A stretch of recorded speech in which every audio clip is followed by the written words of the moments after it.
warahmatullahi wabarakatuh. Kami dari kelompok 2 akan menceritakan tentang Open Door Policy atau politik pintu terbuka. Sebelumnya, perkenalkan nama saya Anditya Citra Lestari, nomor absen 5.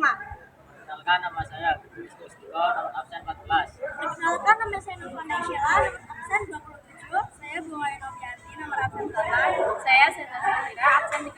Saya Utara Magena Iwono, absen 3. Selamat menyaksikan.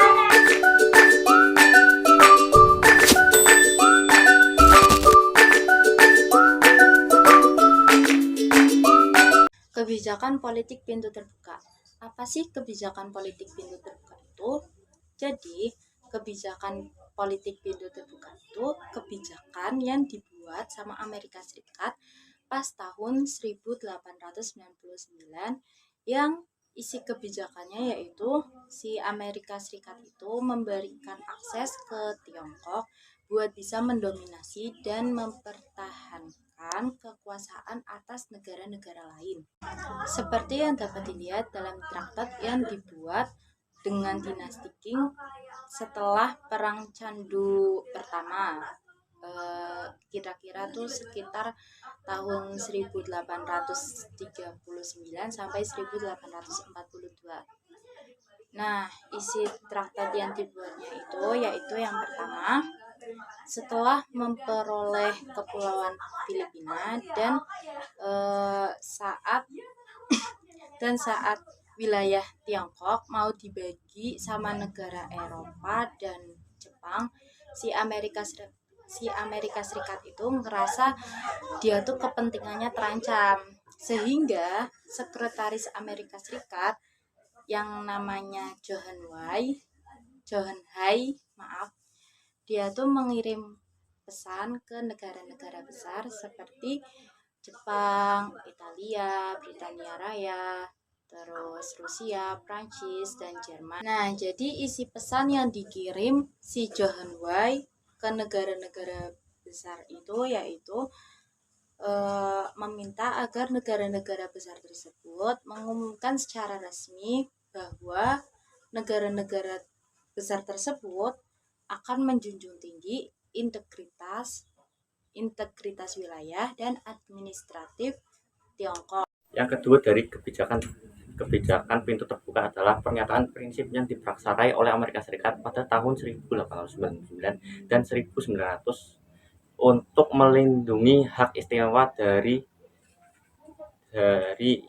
sama di antara negara-negara yang berdagang dengan Tiongkok dan dalam rangka mendukung integritas teritorial dan administratif Tiongkok. Pernyataan tersebut dikeluarkan dalam bentuk nota edaran yang dikirim oleh Menteri Luar Negeri S. John Hay ke 6 negara, yaitu 1. Inggris Raya, 2. Jerman, 3. Prancis, 4. Italia, 5. Jepang, dan ke-6-nya adalah Rusia.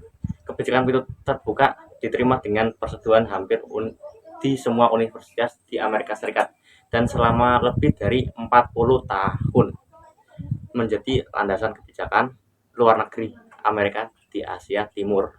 Gitu ya.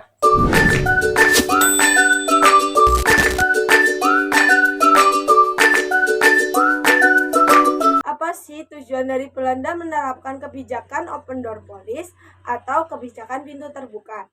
Mari saya jelaskan. Jadi, tujuan Belanda menerapkan politik pintu terbuka adalah untuk meningkatkan taraf kehidupan rakyat jajahan. Dan tujuan utama dari Belanda menerapkan kebijakan politik pintu terbuka adalah untuk memperoleh dan investor berbagai negara dalam rangka mengembangkan ekspor komoditas perkebunan di wilayah Hindia Belanda.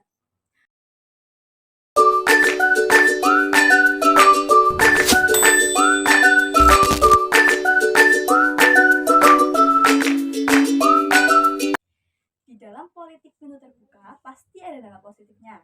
Dampak positif yang pertama yaitu dihilangkannya sistem tanam paksa.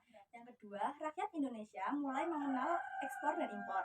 Yang ketiga, rakyat Indonesia mulai mengerti arti pentingnya uang. Yang keempat, dibangunnya infrastruktur dengan masif.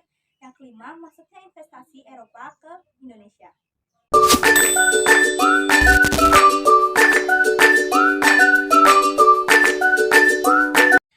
Selain ada dampak positifnya, pasti juga ada dampak negatifnya.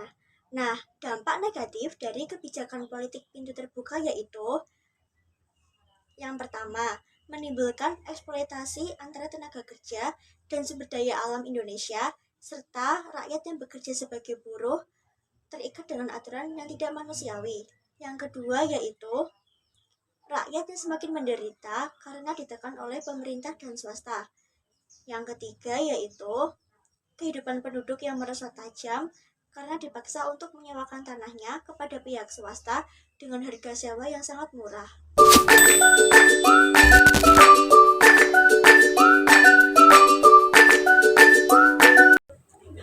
Apakah kalian tahu penyebab runtuhnya kebijakan politik pintu terbuka? Kebijakan politik pintu terbuka hancur karena perubahan di panggung internasional pada abad ke-20, khususnya kekalahan Jepang pada tahun 1945 dan kemenangan komunis pada tahun 1949 dalam Perang Saudara Tiongkok, yang mengakhiri semua hak istimewa khususnya bagi orang asing di negara itu, turut menyebabkan kebijakan politik pintu terbuka tidak berarti.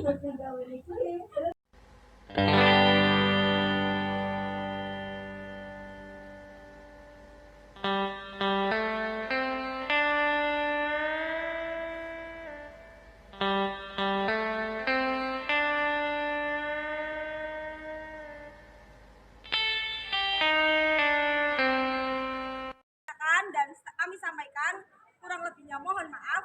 Wassalamualaikum warahmatullahi wabarakatuh.